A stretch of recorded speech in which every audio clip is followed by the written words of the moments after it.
Bienvenidos a Punto y Coma. Nuestro tema de hoy es el calvario de los niños migrantes.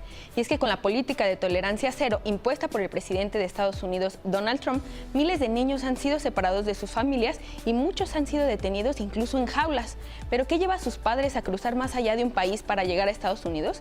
¿Qué daños físicos y psicológicos sufren los menores al ser detenidos y separados de sus padres? Aquí lo platicaremos hoy. Acompáñenos. Desde la llegada del presidente Donald Trump a la Casa Blanca, se ha quejado de la política de detención y liberación de familias migrantes bajo las viejas reglas, por lo que estableció la doctrina de tolerancia cero hacia los migrantes indocumentados. Con esta política, cualquier adulto que entre a Estados Unidos de forma irregular y sin los procedimientos correctos de asilo, se considera un delincuente y se le procesa judicialmente como tal. Como los menores no pueden ingresar a prisión ni permanecer más de 21 días detenidos, eran apartados en jaulas. Organizaciones de defensa de derechos civiles apuntan que en el último año, más de 900 menores de edad han sido separados de sus progenitores en lo que va de 2019.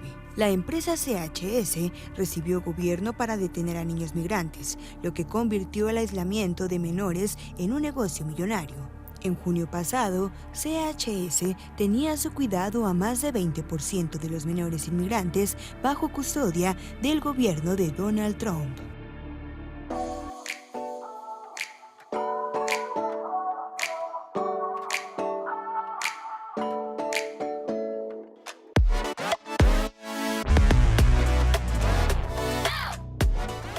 Bienvenidos a Punto y Coma, ya es viernes, ya a un día de recibir a nuestros difuntos y pues ya como decía Martín hace unos minutos, se siente el ambiente, pero también se siente preocupación en el país por otros temas que nos competen a todos, a la clase política, a la clase social, a todos en cuestión migratoria, porque nuestros niños o muchas familias también han tenido que vivir esta situación del sueño americano. ¿Qué es el sueño americano y qué lleva a todas las familias a cruzar varios países para llegar a Estados Unidos? Bueno, yo soy Elian Cedeño y el día de hoy vamos a hablar de eso. Me acompaña para ese tema Horacio Saavedra. Él es especialista en migración, cónsul general de México en Miami, Florida, hasta el año pasado con rango de embajador. Y también está conmigo Gretchen Kochner. Ella es directora del Instituto para las Mujeres en Migración. Y Gretchen, me gustaría comenzar contigo platicando un poquito esta parte que tú vives y que también tienes conocimiento al respecto. ¿Qué lleva a una mujer, en este caso, una madre, un padre, a cruzar países con sus pequeños, solos, pero en muchas ocasiones con sus pequeños, para buscar una mejor calidad de vida, ¿no? Bueno, lo que estamos viendo en México, sobre todo, es personas de Centroamérica, sobre todo de Guatemala, Honduras y El Salvador, que son familias, ahora sí como tú dices, madres con hijos y hijos pequeños que han tomado la decisión o están huyendo de situaciones de violencia, como todos hemos leído. Las cifras de homicidio en estos tres países son de los más altos del mundo. Hay bandas criminales que amenazan. Entonces, lo que vemos en la organización donde trabajo es, hace 10 años las mamás todavía salían solas con la idea de dejar atrás a sus hijos con una hermana, la mamá, etcétera, y ir a Estados Unidos a buscar un trabajo para mandar dinero. Y hoy en día esto ya no es el caso por las situaciones en los países de origen, precisamente porque la violencia ha aumentado muchísimo y también hay un tema de calentamiento global. Hemos visto en Centroamérica que es un istmo, que hay sequía, lluvia, entonces las personas están teniendo también que salir por razones de sequía y porque ya no hay de comer. Entonces es una combinación, como todo, de factores que hacen que una mamá tome esta decisión y por proteger a lo mejor a su adolescente de las bandas criminales o porque ella misma está en una situación de violencia comunitaria o de violencia doméstica, intrafamiliar, toma esta decisión de salir y buscar una mejor vida para ella y mucho para proteger a sus hijos. Hasta cierto punto, en algún momento, muchos ya consideraban o considerábamos que el sueño americano ya se había distorsionado de lo que hace muchísimos años fue o de la creencia que se tenía, ¿no? Y platicando un poquito con el cónsul Horacio Saavedra, decíamos justamente esto. ¿Cómo viven las autoridades, en este caso mexicanas, a la hora de recibir a los migrantes? ¿Qué encuentran? ¿Personas con qué daños, qué crisis tienen? Lo mencionamos y lo hemos visto en reportes recientes. Me imagino cruzar todo un país, que sería en este caso México. ¿Cómo llegan a Estados Unidos? ¿Cómo los encuentran ustedes allá? ¿Y cómo reciben esta atención de su parte? Sí, gracias, Ileana. Un saludo a la audiencia, saludos a Gretchen. Sí, efectivamente, el recibir a los migrantes es de por sí un trabajo delicado, pero sobre todo tenemos que pensar en lo importante que es atender a los niños y atender a las niñas. Y dentro de los grupos vulnerables, lo más delicado son, por ejemplo, las niñas migrantes de origen indígena. ¿Y cómo los vemos? Pues bueno, hay distintas maneras de llegar. Históricamente en todo el mundo hay migraciones, América del Norte no es la excepción. Teníamos la idea, qué bueno que mencionaste, de la integración regional.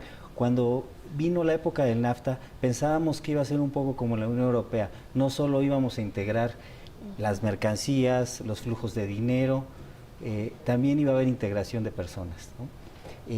Ese tema no se ha dado, por lo menos de manera formal, pero sí de facto.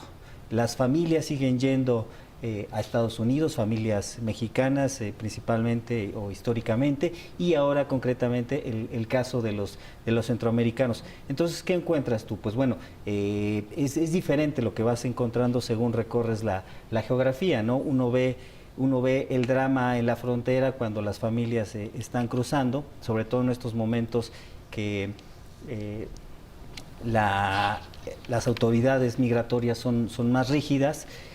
Pero, por ejemplo, me acuerdo de mis primeras experiencias en el consulado en Dallas. Uno veía cómo cruzaban los migrantes y iba uno a una casa, por ejemplo, digo, para hablar más del tema humano, no del tema administrativo, ¿no? Uno iba a una casa y vivían 3 o 4 familias de migrantes. Eran quizá algunos vecinos de la misma población, del mismo estado de México, suponiendo que fueran de Guerrero o que fueran de Hidalgo, de otros estados, y hacían comunidad, y entre ellos se ayudaban. Pero había ocasiones en que, por ejemplo, el papá cometió una falta, iba a la cárcel, y había una niña que se quedaba sola, y la mamá estaba en México. Entonces había que mandarle una carta a la mamá, decirle: aquí está tu niña. Y claro, México puede proteger a esos niños, o puede proteger a las familias cuando tenga certidumbre, cuando hay un documento que los acredite como mexicano. Y en ese momento, o sea, estoy hablando del año 2000, las autoridades estadounidenses eran más flexibles en relación a lo que son ahora. Claro, también hay que decirlo, hay otras partes en el mundo donde la migración es más rígida. Estados Unidos no es el país más rígido, hay otros mucho más. Y también ahora está el cuestionamiento de qué va a ser de México, porque tenemos nosotros la gran fama de que hemos protegido a migrantes por generaciones, pero ahora, en relación a lo que decía Gretchen, se está cuestionando si México es un defensor de migrantes o si México es un perseguidor de migrantes.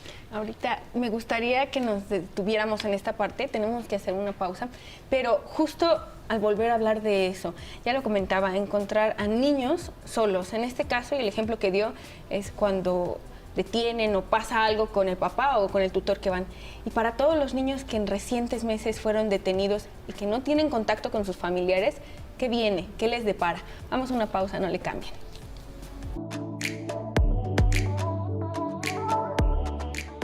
Sí, debe ser más de eso. Desde el año pasado, cuando el presidente de Estados Unidos empezó a reforzar su política de tolerancia cero y ordenó la separación de las familias, hubo bastantes denuncias y varios medios de comunicación estadounidenses comenzaron a denunciar abusos y daños también para los niños que habían sido separados de sus familias. Después, el mismo gobierno reconoció al menos 154 niños o adolescentes migrantes no acompañados han denunciado ser víctimas de abuso sexual por parte de agentes migratorios, por parte de agentes de la patrulla fronteriza o de otras autoridades que llevan su proceso ahí. Gretchen, hablamos de un tema muy delicado porque, como decíamos, muchos llegan o en años más pasados llegaban y ya se aventaban a la aventura de buscar trabajo y todo cuando lograban cruzar Estados Unidos. Ahorita que han llegado en grupos masivos, en caravanas de hace más de un año, poco más de un año, en caravanas, los separan y los niños se encuentran igual o peor situación que si hubieran llegado en grupos pequeños. ¿Qué pasa en estos casos? Bueno, el año pasado vimos las caravanas, que fue un periodo muy particular, ¿no? Que es algo que no hemos visto desde el año pasado y, bueno, enero de este año, porque sencillamente el gobierno mexicano ya no lo está permitiendo. Las caravanas se hicieron en su momento precisamente porque la gente encontraba más seguridad, ¿no? De las personas que nosotros, sobre todo los niños y niños viajando solos en estas caravanas, se habían juntado con otras familias y realmente nos acercaban finalmente para decir yo estoy viajando solo, sola, ¿no? Entonces algunos se quedaron aquí en México. Hasta la fecha tenemos, ¿no? Niños y niñas que están aquí viviendo sin sus papás en albergues aquí en la Ciudad de México, pero la vasta mayoría se fueron a Tijuana y luego han estado cruzando o no cruzando dependiendo de la situación. Pero en el año fiscal, ¿no? de Estados Unidos, que va de octubre al finales de septiembre, de 2018 a 2019, o sea, hace unos días, hubo más de 76,000 niños y niños no acompañados, ¿no? Que cruzaron la frontera y fueron detenidos o se entregaron precisamente a las autoridades, ¿no? Entonces, estos niños y niñas acompañados, creo que es importante entender, sobre todo los centroamericanos, ellos están, después de estar en estas jaulas que vimos al principio del programa, son trasladados a albergues, donde en estos albergues buscan a familiares, ¿no? Que son patrocinadores, pero familiares que pueden ser tío, tía, mamá, papá, dependiendo. Entonces, la vasta mayoría de estos niños y niños son puestos con familiares. Y se quedan a lo mejor un mes, 2 meses en estos albergues que no son estos terribles, horribles, no tiendas como tipo circo que vemos en la frontera y que vimos precisamente durante la política de tolerancia cero. De hecho, como tú dices, la política de tolerancia cero, pues hubo muchísima protesta y se terminó. Sin embargo, algunos de estos niños y niñas siguen siendo separados de sus papás porque no lo saben, o sea, los estamos buscando todavía, ¿no? A través de lo que se llama un juicio, ¿no? de todo el grupo. Todavía hay esfuerzos para buscar papás que fueron deportados, pero sus hijos se quedaron en estos albergues. Y esto está ocurriendo, casos en México son poquitos, pero en Centroamérica, sobre todo Guatemala, El Salvador y Honduras, aún hay papás separados de sus hijos e hijas. Y en esta situación de tantas personas, tantos niños y niños acompañados o no acompañados, entrando el año pasado a Estados Unidos, fue que vimos más quejas, como tú dices, ¿no? En contra de diferentes tipos de violaciones, no solamente de las condiciones tan terribles que estábamos viendo, sino incidentes de violencia, abuso sexual, ¿no? De parte de personas que trabajaban en estos, ¿no? estos lugares, o también algunos en los albergues. Entonces, en estos casos se pone a la disposición del Departamento de Justicia. Sin embargo, sigue siendo un problema muy grave porque pues, pensamos en nuestros hijos, ¿no? Sí. Y ningún niño o niña debería de estar de una cárcel y mucho menos una jaula con la luz así y sin poderse bañar. Entonces, algo muy preocupante. Sí, y que al final es como la punta del iceberg, ¿no? Porque un niño de por sí ya salir de su país de origen, cruzar todo otro país o 2, en realidad si viene más de Centroamérica, las condiciones, el rechazo de los mexicanos, porque también hemos vivido, ya lo decía el cónsul, pues el rechazo de los mismos mexicanos para con los centroamericanos, y luego llegar a Estados Unidos y enfrentar autoridades migratorias y después encontrar este proceso en el que no hay dinero, no tengo cómo vivir en cuanto, o hablando como los padres, después el garantizar la seguridad de los hijos, ser separados y vivir en condiciones pues deplorables, ya lo decía Gretchen, jaulas, poca iluminación, alimentación, maltrato psicológico también. Y aquí, cónsul, ¿Qué pasa con un niño, ustedes que han tenido estos ejemplos, esos casos, un niño que vive todo eso cuando se vuelve adolescente o ya joven o adulto en Estados Unidos? ¿Qué ciudadano está viviendo o qué persona está viviendo después de todo esto ahí? Es decir, ¿qué daño han visto después de los años? Bueno, claro, hay distintos casos, también depende de la edad. Si un niño es separado de los padres a una edad muy temprana, pues no tiene tantos recuerdos. También hay que decirlo, hay ocasiones en que los padres migrantes no son capaces de hacerse cargo del niño. Entonces, la seguridad social, en este caso Estados Unidos, los protege y son adoptados. Tuvimos un caso muy positivo en ese sentido de la directora de una escuela de Palm Beach que había adoptado un mexicano, o ella sabía que era una niña mexicana la que adoptó, y ese germen de tener una niña mexicana en adopción hizo que esta directora de la escuela nos ayudara a promover programas como la educación en línea gratis para toda la gente que hablara español, patrocinada por la UNAM. Por cierto, una felicidad a la UNAM una felicitación a la UNAM y al rector por este programa de bachillerato en línea gratis. Entonces ahí tenemos un ejemplo positivo donde los migrantes no pudieron hacerse cargo del niño. Pero claro, en muchas ocasiones lo que se busca es de que la familia se haga cargo. Entonces, la lógica es que el padre se haga cargo, la madre se haga cargo, y si no, se buscan parientes en Estados Unidos. Afortunadamente, los casos que me ha tocado atender, todos encontramos un pariente mexicano que se hiciera cargo. Familias muy generosas, aunque no fuera un pariente tan cercano, y en mismo Estados Unidos la mayoría de los niños encontraron un hogar. Pero hay que decirlo, la magnitud es diferente ahora, estamos hablando de mayores números, y sobre todo en el caso centroamericano, donde también muchos niños acompañados o no acompañados no llevan un documento, entonces no se sabe de qué país son, de qué región de ese país, no se tiene algún documento legal, entonces es más difícil darle esa protección a los niños, y en ese caso pues los servicios sociales de Estados Unidos son los que se hacen cargo, y sí hay que decirlo, muchas veces los papás no tienen un sustento legal para reclamar la paternidad. Sí, porque me imagino que llegan allá y, como dice, a la hora de enfrentar juicio, esto que lleva el Departamento de Justicia, pues al final primero es comprobar cómo llegaron, cómo entraron, si es su hijo, y también reclamar esto, ¿no? Y en el mejor de los casos, ya lo decía el cónsul, asignan familias también mexicanas, y si no, ¿qué ocurre con ellos? Los patrocinadores también hacen y juegan su papel. Vamos a una pausa, no le cambien.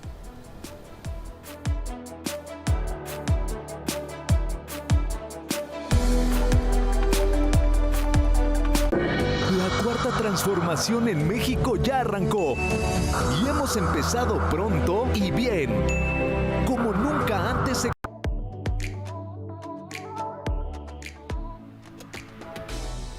Platicábamos antes de ir a la pausa justo esta parte, cuando asignan a los pequeños con familias nuevas que están con ellos mientras dura su proceso, o en la cuestión de estabilizar su situación migratoria, pues en muchas ocasiones, decía el cónsul, encuentran a familias migratorias, y si no, llegan con otro tipo de familias o de personas que los reciben durante un tiempo. Estos son patrocinadores, y Gretchen, nos contabas un poquito, ¿qué hace el gobierno? ¿Cómo garantiza o de qué proceso sigue para que estos niños sean recibidos por unos patrocinadores? Y si tenemos o no la garantía de que pues estén seguros, ¿no? Porque ya son separados y los asignan, pero ¿cómo sabemos que con la política y el discurso de odio que está ahorita pues muy fuerte en Estados Unidos, pues no van a sufrir peor o más cosas, discriminación u otro tipo de daño que el que ya estaban sufriendo en los centros de detención? Sí, bueno, normalmente, creo que es importante entender que llegan a la frontera, luego pasan con la patrulla fronteriza, que tiene en teoría 72 horas para hacer el traslado a uno de estos albergues, ¿no? Que estos albergues están en todos Estados Unidos y tienen capacidad, creo que para 11,000 niños y niñas a la vez. Ya llegando a un albergue, el personal, trabajadores sociales, etcétera, hablan con el niño o la niña, sobre todo son adolescentes, y dicen, ¿conoces, tienes algún contacto con algún familiar? Y ahí empieza la búsqueda para la mamá, papá, tío, tía, ¿no? Abuelita, familiar, ¿no? En general. Entonces, normalmente sí, hay un contacto. Creo que en más del 90% de los casos encuentran algún familiar y de ahí hacen una evaluación, ¿no? De la familia. No tienen que ser documentados y ahí sí es algo que la gente luego tiene miedo porque dice, yo no soy documentado, ¿no? Entonces no puedo recibir a mi familiar. Eso no es cierto. Ha habido algunos esfuerzos del presidente Trump, ¿no? De amenazar o como darle miedo a la gente, ¿no? Que no se acerque, y eso ha sido un problema. Pero en general en Estados Unidos se entiende que los niños y niñas están mejores con familiares. Entonces los dan a los familiares. Si no encuentran familiar, entonces sí está todo este programa de lo que se llama foster families, que son familias de acogimiento, creo que se podría decir, y ellos tienen apoyo del Estado, porque finalmente estos niños siguen en la custodia, ¿no? del gobierno. Entonces el gobierno tiene que tener algún tipo de seguimiento con estas familias para ver cómo va, ¿no? el progreso del niño o niña. Entonces algunas veces es confuso porque escuchamos perdieron a, ¿no? tantos niños, sí. Pero eso es porque muchas veces no los localizan porque los papás, por ejemplo, ya no contestan el teléfono porque tienen miedo, pero están con sus, están con sus hijos. Entonces, hay mucha confusión en este sentido.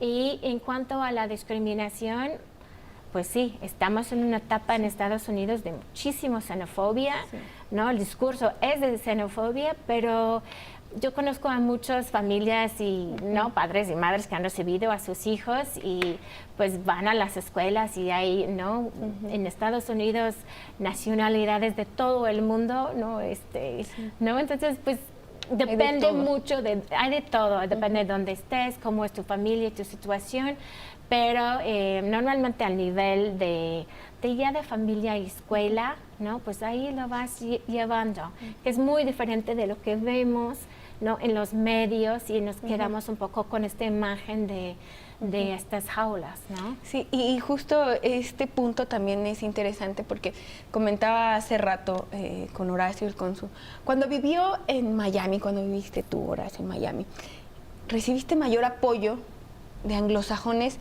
que de latinos, me comentas? ¿En qué sentido?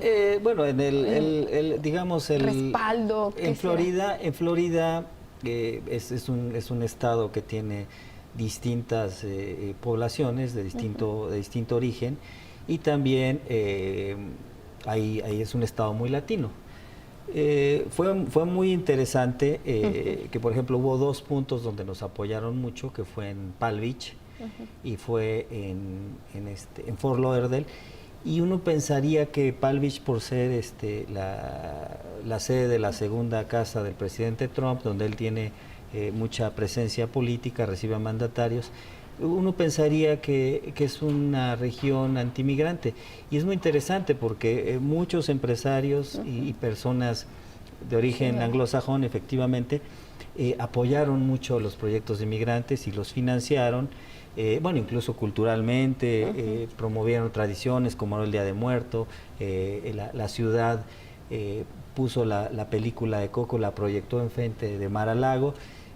Había una empatía por México, y por otro lado, en el caso de Fort Lauderdale, pues ahora hay un gran...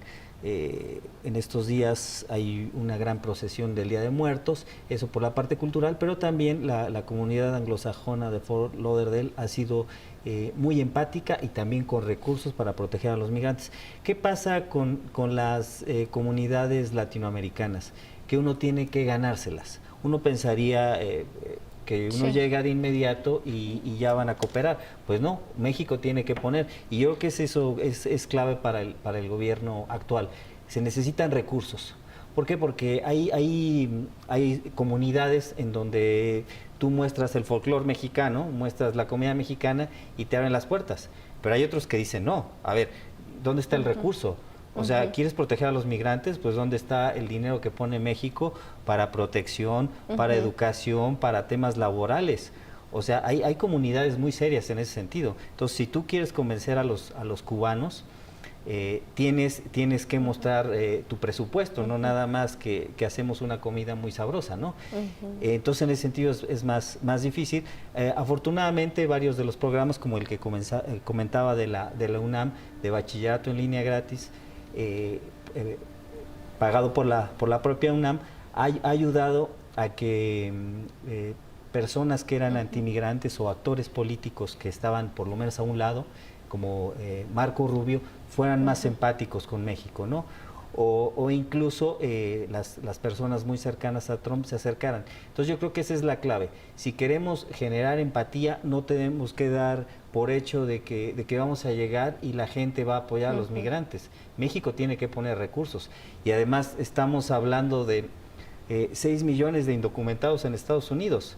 Eso no lo vas a hacer. De origen mexicano. No, exclusivamente. No, los de primera generación indocumentados. Ajá. De primera generación, documentados, indocumentados, son más o menos 12 millones. Sí. Estás hablando de 6 millones que los podrían deportar hoy o mañana. Digo, si tuvieran la logística y una ley que se los permitiera, ¿no? Bueno, y que también hay varias políticas que aquí hemos implementado en ambos países que ha evitado esta situación, ¿no? Ya hablamos ahorita de la Guardia Nacional cubriendo toda la frontera norte, también estamos viendo pues estas barreras, ¿no? Tenemos que hacer una pausa, vamos a volver con más de este tema, no le cambie.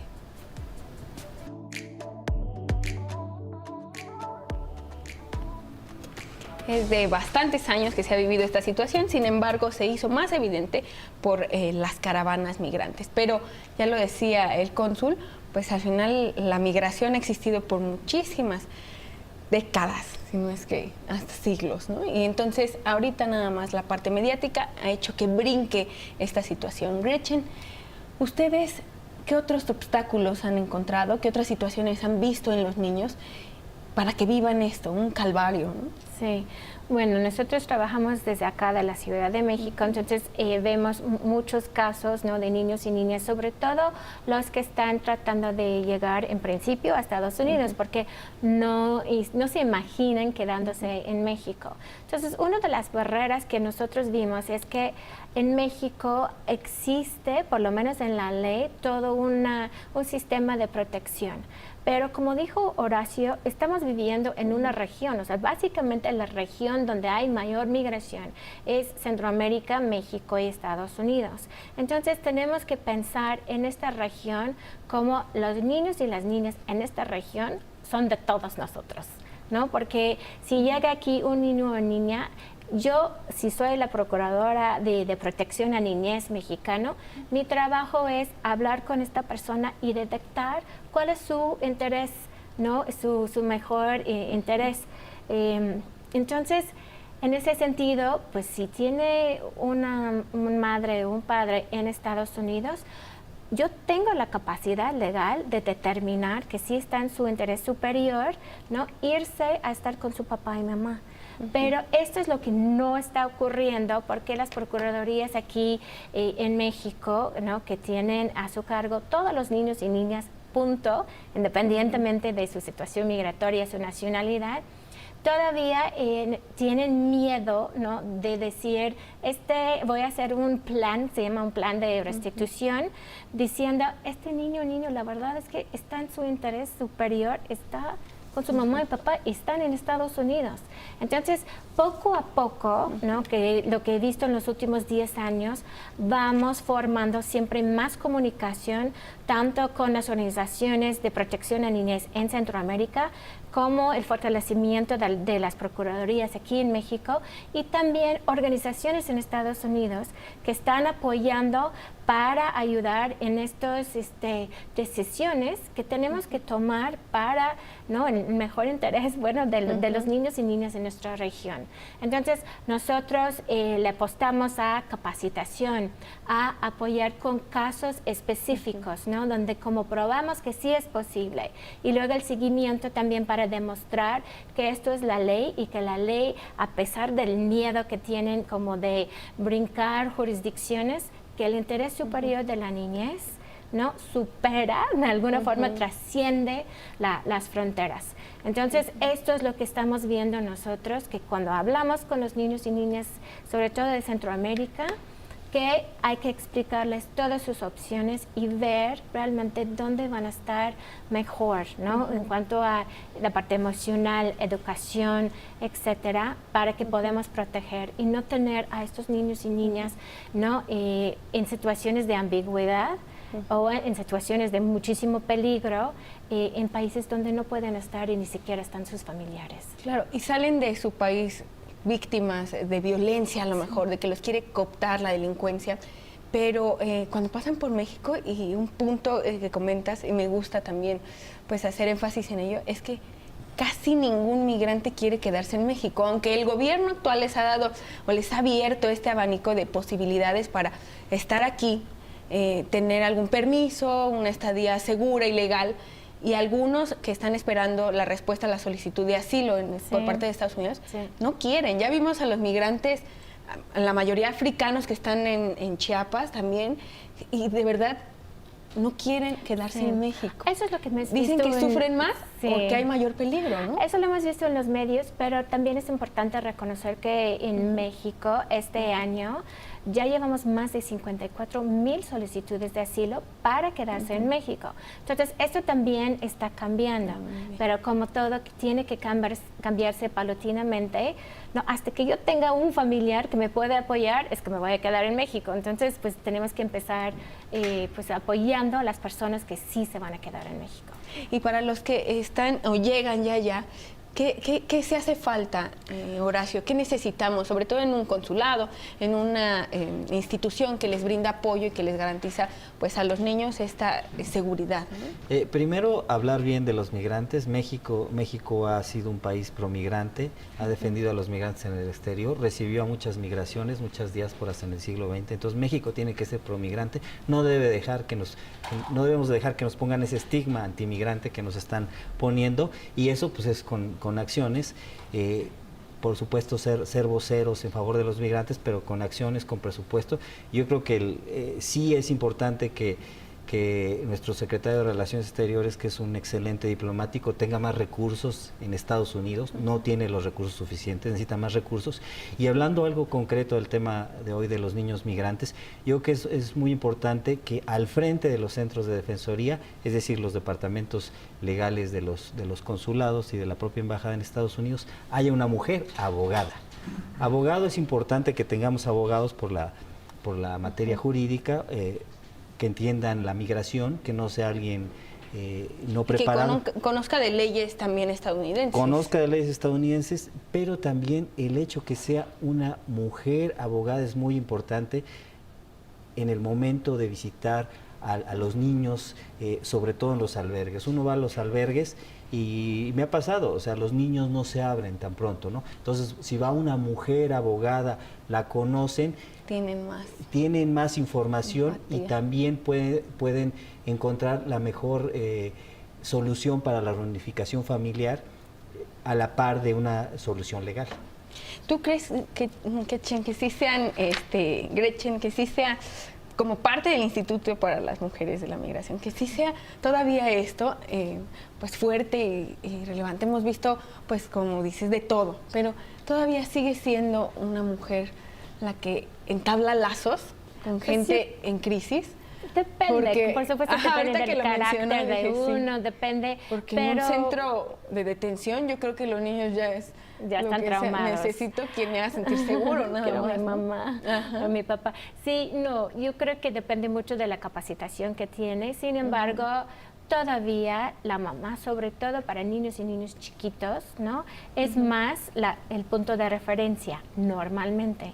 Entonces, todavía dependiendo de la actitud, y por supuesto hay muchísimas capacitaciones de cómo llegar, ¿no?, y hablar y juegos. UNICEF ha trabajado mucho con el gobierno mexicano, ¿no?, en cómo llegar y hablar con estos niños y niñas. Y nosotros igual, ¿no?, somos mujeres, muchas abogadas, y algunas somos mejores que otras, ¿no? En el tema de llegar y pues hablar con los niños y niñas, ¿no? Entonces, es identificar quién lo hace muy bien y también, por supuesto, siempre tener mucha capacitación, porque pues no hay muchas herramientas que nos pueden ayudar a tener la confianza con el niño o la niña. Sí. Muy bien, vamos a hacer una pausa. Ya lo vimos, lo que une siempre todos los problemas es eso también, la empatía. No le cambie.